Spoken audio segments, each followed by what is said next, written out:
Hello বন্ধুরা, কেমন আছো সবাই? এই মুহূর্তে এসে গেছি পৃথিবীর সবচেয়ে দ্রুতগামী লিফটের মধ্যে। শুরু হয়ে গেছে রঙিন লাইটের খেলা, চারিদিক আলোয় আলোকিত। মনের অনুভূতি কাজ করছে ইত্যাদি খেয়ালে, মনে হচ্ছে ছুটে চলেছি অন্য কোনো গ্যালাক্সির সন্ধানে। এই মুহূর্তে আমরা রয়েছি 198, 97, 96।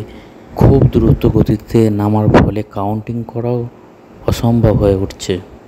এক সেকেন্ডের জন্য মনে হয়নি আমরা লিফটের মধ্যে রয়েছি, মনে হচ্ছে কোনো স্টেজের মধ্যে আমরা নাচানাচি করছি। খুব সুন্দর, দারুণ লাগছে, অপূর্ব। আমরা হয়তো খুব কাছাকাছি এসে গেছি, ব্যাস আর কয়েক সেকেন্ড লাগবে। খুব সুন্দর, চারিদিকটা খুব সুন্দর। আমরা ভিডিও বানাতে বানাতে বুঝতেই পারলাম না কখন নিচের দিকে নেমে এসে গেছি। এই তো এসে গেছে 5, 4, 3, 2, 1, 0 অ্যান্ড গ্রাউন্ড ফ্লোর। অবশেষে লিফটের যাত্রা শেষ, আমাদের বেরিয়ে আসার পালা। আমরা বেরিয়ে গেছি,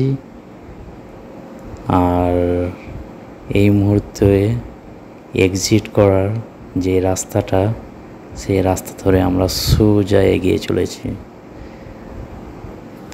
যেতে যেতে দেখতে পাই ঠিক যাওয়ার আমাদের ডান সাইডে আরমানি হোটেল। এই হোটেলটা দুবাইয়ের নামি দামি হোটেলের মধ্যে একটা। যাই হোক, আমরা এই মুহূর্তে তো হোটেলে যাচ্ছি না, আমাদেরকে যেতে হবে সোজা বাড়ি। তার জন্য মেট্রো ধরতে হবে, আর আমরা এগিয়ে চলেছি। ভিডিওটা কেমন লাগলো বন্ধুরা অবশ্যই কমেন্ট করে জানাবে, আর লাইক, কমেন্ট, শেয়ার, সাবস্ক্রাইব অবশ্যই করার জন্য অনুরোধ রইল। দেখা হচ্ছে পরবর্তী ভিডিওতে। এখনকার মতন বাই।